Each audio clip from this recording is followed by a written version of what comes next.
Welcome back, fellow mitochondriacs, to another episode of Cancer is a Mitochondrial Metabolic Disease. Antioxidants are supposed to be good for us, right?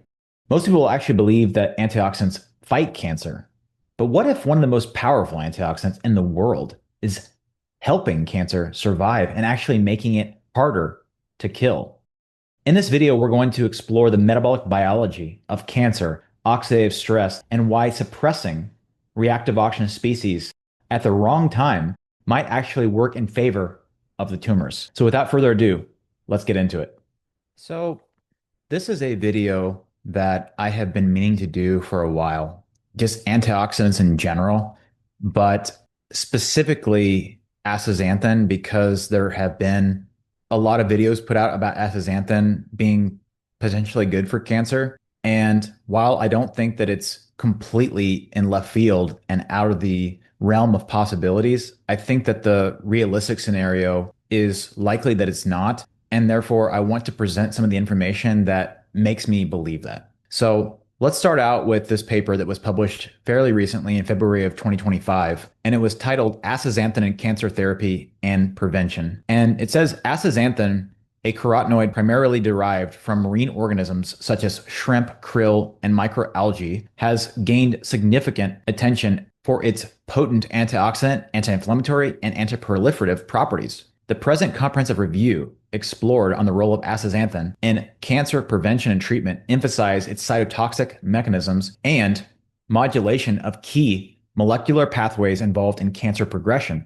Astaxanthin has demonstrated efficacy across a variety of cancer types, including nervous system, breast, and gastrointestinal cancers, through its ability to induce apoptosis, inhibit metastases, and disrupt cell growth. The present review detailed both in vitro and in vivo studies highlighting the effectiveness of astaxanthin in sensitizing cancer to chemotherapy, therefore enhancing therapeutic outcomes and potentially reducing treatment-related side effects. The incorporation of astaxanthin in nanoparticle-based delivery systems has further improved its bioavailability and targeted action, showcasing its potential in advanced cancer therapies. However, despite promising experimental results, more comprehensive in vivo studies and clinical trials are necessary to validate the efficacy and safety of astaxanthin in human populations. Such research would help standardize dosing, confirm interactions, and conventional treatments to support the integration of astaxanthin into clinical oncology as a natural, complementary approach to existing cancer treatments. So, if we were to just look at this abstract, it would leave me personally as the reader thinking, this seems like it's pretty promising. This has been studied both in vivo and in vitro in animals, and it seems to have efficacy at inducing apoptosis and inhibiting metastases and disrupting this cellular growth in a variety of cancers, including nervous system cancers. I'm suspecting like brain or GBM, breast, and GI cancers. What's not to like?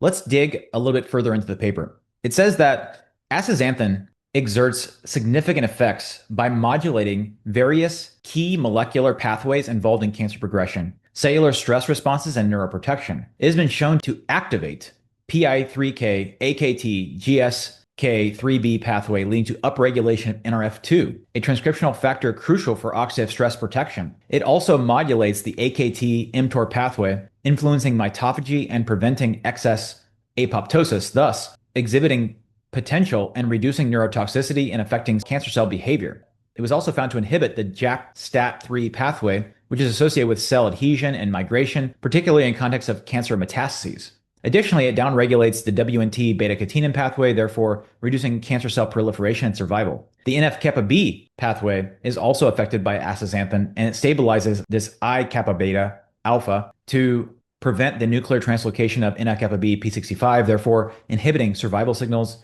in cancer cells. Likewise, P53, the most well-known tumor progression inhibitor, may be influenced by astaxanthin in several cancers, preventing growth and invasiveness. By targeting cyclin-dependent kinase pathways, astaxanthin promotes cell cycle arrest, contributing to reduced cancer cell proliferation. So in this first little piece here, there's some things that kind of worry me, and there's some things that I think are probably universally good. For example, like starting with the good, like if you're able to influence the AKT import into our pathway and downregulate it or block it, that probably would be potentially good. It kind of makes it seem like that may not be doing that. If you're influencing the JAK-STAT pathway and downregulating that or inhibiting that, that's probably also good. Same with the WNT beta-catenin pathway and the NF-kappa B pathway. However, it seems like it's activating the PI3K AKT pathway and it's upregulating NRF2. And that actually probably is not good for us in the cancer context. For the normal cells, it probably is good. It probably shows that it could probably help deal with oxidative stress of other diseases or influence mitophagy and prevent excess apoptosis in other diseases. But in cancer, mitophagy and autophagy actually protect cancer from chemotherapy, radiotherapy, and metabolic therapies. So it would not be something that we probably want to be activating and preventing apoptosis within a cancer context, correct? So let's keep going with this. Furthermore, astaxanthin enhances autophagy through AMPK mTOR pathway, reducing cell proliferation in cancer models. Lastly, astaxanthin affects the ERK1 and 2 and the MAPK signaling pathways, which are involved in tumor suppression, as demonstrated in studies on glioblastoma. These regulatory effects underscore astaxanthin's potential as a multifaceted agent in cancer therapy and neuroprotection, warranting further clinical research to fully validate its therapeutic role. The synergy observed when astaxanthin is combined with chemotherapeutic agents highlights its role in enhancing treatment efficacy and minimizing adverse effects, especially in breast and liver cancers. I'm going to stop there. And I'm going to go to probably what I think is the most important little clippet of this entire paper. And that is right here. And I've highlighted it to add emphasis. So it says here, additionally, astaxanthin exhibits hormetic effects on all these different cancer cell lines, where low doses stimulate cell proliferation by upregulating markers such as cyclin-dependent kinases, while higher doses induce apoptosis by triggering a dose-dependent oxidative stress response, significantly increasing reactive oxygen species levels and promoting apoptosis. So this is probably one of the most important, difficult concepts for anybody to wrap their head around, is that the dose makes the toxin, right? So at low doses, and we're going to talk in detail about what that potentially could mean, okay? There's other papers that help us understand maybe what a low dose is versus what a high dose is. But at low doses, it has a clear antioxidant effect, and that is going to actually enhance the growth of cancers in multiple cell lines. However, at high doses, it induces apoptosis or the programmed cell death. How does it do it? By paradoxically increasing reactive oxygen species. Why would an antioxidant increase reactive oxygen species? That is the million-dollar question.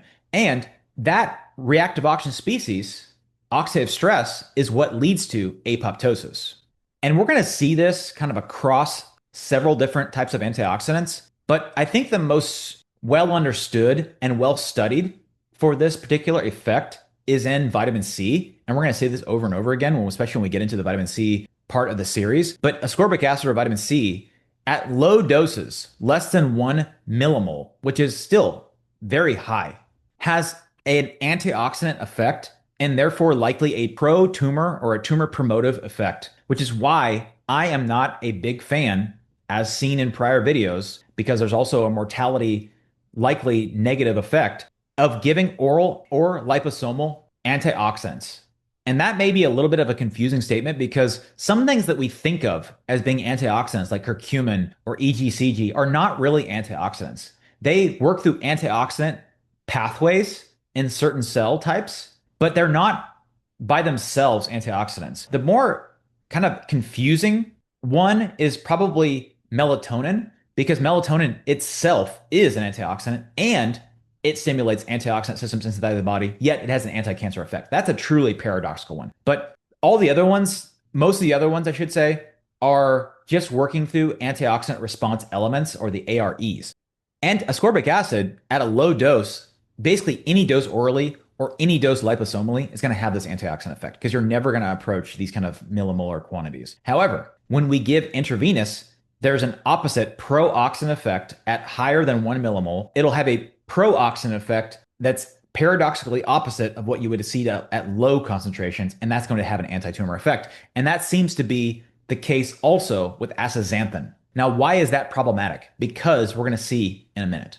Let me next go to this paper that was published in October of 2020 in Biomedicines, and it's called Low Dose Astaxanthin Treatments Trigger the Hormesis of Human Astroglioma Cells by Upregulating the Cyclin-Dependent Kinase and Downregulated the Tumor Suppressor Protein p53. It says at high concentrations, so this is the key, 20 to 40 micromoles, astaxanthin triggered apoptosis in multiple cell lines, including this human astroglioma cell line, as it has been previously shown in other cancer cell lines. However, low concentrations, 4 to 8 micromoles of astaxanthin, were found to upregulate the proliferative cell cycle. Furthermore, at low concentrations, astaxanthin did not affect the intracellular ROS levels, while the superoxide dismutase activity increased moderately. So what is this paper showing? This is probably the best paper on astaxanthin that really opens the Pandora's box of what we're really dealing with here and how dangerous this could potentially be. At low doses, as talked about in this prior paper, on multiple cancer cell lines and on this particular brain cancer cell line, astroglioma cell line, at low concentrations, 4 to 8 micromoles, it actually made the cancer worse.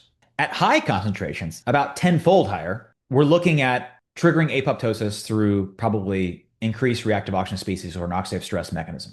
So this is where it's going to get either really boring or really exciting, because this is the probably most important piece of this entire video. You're going to see numbers, you're going to see math, you're going to see pharmacokinetics, serum concentrations, etc. Okay, bear with me because this is important. I use 3 different AI models. Okay, I use ChatGPT, I use Grok, and I use Gemini. And I asked basically the same questions to each AI, trying to extrapolate based off of the understanding of what we have of how oral astaxanthin absorbs and how it affects serum concentrations. Why do I care? Because I want to know, are we at a low concentration, 4 to 8 micromoles or lower? Or are we at a high concentration? That's going to likely cause a killing effect on the cancer cells, right? So I want to kind of hone that in, right? So let's look at ChatGPT's understanding first.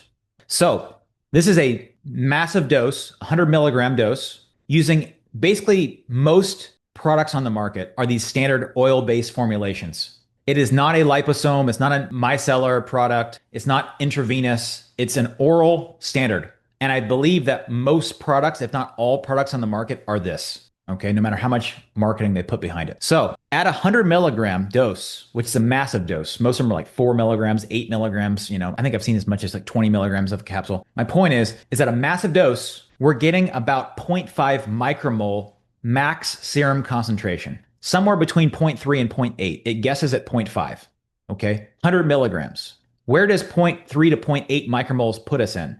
It puts us in the, I guess you'd call it, if this is low, 4 to 8 micromoles, you'd probably put it in the ultra low, right? Very likely or almost exclusively having an antioxidant effect and probably a pro-tumor effect. Now, let's say hypothetically, I think there's studies of these. I just don't know if there's commercially available supplements that are considered higher bioavailability supplements that are either nanoliposomal, micellar. There's several different kind of names for kind of similar products. So if you took a 100 milligram dose of that, it estimates you could be somewhere between 15 and 40 micromoles of this product. 15 to 40, where does that look like? That is the high dose. That is a high concentration. But that's just one AI model looking at this problem. Okay, let's look at a couple other AI models. Let's look at Grok. So if we gave a 100 milligram dose of a standard, it's saying that you'd probably be somewhere in the 1.5 to 3 micromoles. Still very low, still below what is considered low concentrations, 1 to 3 micromoles. Ultra low, we'll call it, or very low concentrations. Again, very likely acting as an antioxidant. This is where it gets a little more interesting. So on the enhanced micellar, lipid optimized, nanoemulsions, liposomal, whatever versions of a astaxanthin type product, it hypothesizes that it's probably going to be somewhere in the 4 to 10 micromoles, much lower than what ChatGPT thought, right? It was saying 15 to 40. This is saying 4 to 10 at 100 milligrams of this maybe very expensive or unattainable stuff, right? Where does that 4 to 10 put us? It puts us right smack dab in the middle of the low concentration antioxidant concentrations, which has been shown to grow cancer cells and multiple cell lines, including this brain cancer cell line. Let's go to the last model. This is the Gemini model. So this is saying standard 100 milligram dose is saying somewhere between 0.47 and 2.18 micromoles per liter, still in that low to ultra low concentration antioxidant effect, likely pro-tumor effect. If we go to the nanoemulsion or the micellar, they are hypothesizing that it could be a peak concentration of somewhere at 1.6 to 8 micromoles. It's actually probably the closest to this Grok calculation at 4 to 10 micromoles, 1 to 8, 2 to 8, let's say, micromoles. And where does that put us? Smack dab in the middle of the low concentration that's likely having a pro-tumor effect. And that is 100 milligrams of the quote unquote good stuff, stuff that is very expensive and, liposomal or micellar type delivery systems still having a dismal low concentration, and which is kind of scary. So when I asked the different question, what would it take hypothetically of a standard formula to achieve 40 micromoles? It said that it's very likely unrealistic with oral products. Grok, it says for standard formulation, they would suggest 1.8 grams or 1,800 milligrams in a single dose of standard oral astaxanthin to achieve a hypothetical 40 micromole concentration. And then if it was a micellar or liposomal, maybe somewhere between 200 and 500 milligrams would peak at 20 to 30 micromoles. So that would still, if you took 2 to 500 milligrams of this like very, probably extremely expensive stuff, you may achieve the dose that you would need for it to have the pro-oxidant, pro-apoptosis killing effect. And that's even speculative, right? When I asked the Gemini the same question, it said oral 1,200 to 1,600 milligrams per day. To get that, extremely difficult. I would say impossible, because that would be like, that would like take your life savings probably to get that daily, right? And then the nanoemulsion / micellar, 350 to 500, very similar to this math here. That Grok and the Gemini seem to be pretty on point for that. And it's more likely, but still, I mean, that may even not even be commercially available at this time, maybe in the future. Still, that would be like extreme doses to get what we're looking for. I think that after doing all of this, like hypothesis of dosing and pharmacokinetics of both standard and liposomal / micellar, I, in good faith, cannot sit here and think that that would be a good idea for almost anybody at kind of standard dosing. I think it's probably shooting yourself in the foot. Let me see if I can add some fuel to the fire to this argument. So this was a paper. This is the only in vivo paper that I could find that actually shows mortality benefit, or basically like showing that the tumors are like improving and that the mice, live longer. And it was this paper published in August of 2020. It's called The Anti-Tumor Effects of Astaxanthin by Inhibiting the Expression of STAT3 in Prostate Cancer. And this is a prostate cancer model. I could not find any other in vivo models that gives me the data that I want. And there's no human data, right? Forget about it to give us what we want. Does it improve life? Does it improve, risk of recurrence, et cetera? We don't have that data yet, unfortunately. So it says the results of animal experiments were consistent with results in cells. Thus, astaxanthin inhibits the proliferation of this prostate cancer model by reducing STAT3. If you look at the tumor volume, you're like, oh my God, this is like awesome, right? For simplicity's sake, say it's 4,000 millimeters squared. When we add astaxanthin, look at this, massive, right? If they add STAT3, they actually get more. But so this is kind of like a wild type. This is going to start doing some funny business. So bottom line, it makes a huge difference here, right? Wow, this actually seems like it would be very promising. Let's take a look. They used 200 milligrams per kilogram administered into the GI tract, right, of these mice. I then asked the question, what would 200 milligrams per kilogram, given the metabolic differences in mice, be for a human, estimated? There is a standard formula that the FDA apparently uses that actually makes this calculation, like ballpark calculation. And so for 200 milligrams per kilogram orally for a mouse, converted to a 70 kilogram human, that would be a 1,134 milligram per day dose. What does that line up with? These doses here, 1,200 to 1,600, 1,800 milligrams in a single dose to get an anti-cancer effect. I think, unfortunately, astaxanthin is out of the reach of possibility for most people unless you are willing and able to spend the money to mega dose, and or maybe an intravenous, route if that was ever available, or these micellar liposomal effects. But then again, at super high doses to probably achieve the needed concentrations that are seen in mouse studies, not human studies. And are we really going to bet the farm and, throw the kitchen sink at one particular compound when we have dozens of other things that have real data that are more achievable? I just don't think it's worth it at this point.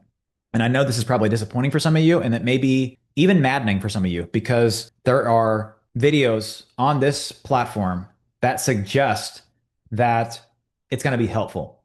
And I'll be honest, I also saw the videos. I think that the people who put out the videos are extremely smart and well-meaning. But when I actually looked at the testimonials of people with cancer taking some of these products at higher doses, the results they were getting were not like my cancer is now NED, my tumor shrank. It's like my CRP went down, my pain is down, or something like that. It's very non-specific markers that I don't think are worth the cost at this point. I'm open always to being wrong, but I just think that there's enough data here for me as a clinician that I personally would not recommend it for anybody that I love or care about or a client. So with all of that, if you like videos like this, please like, share, and subscribe. And until next time.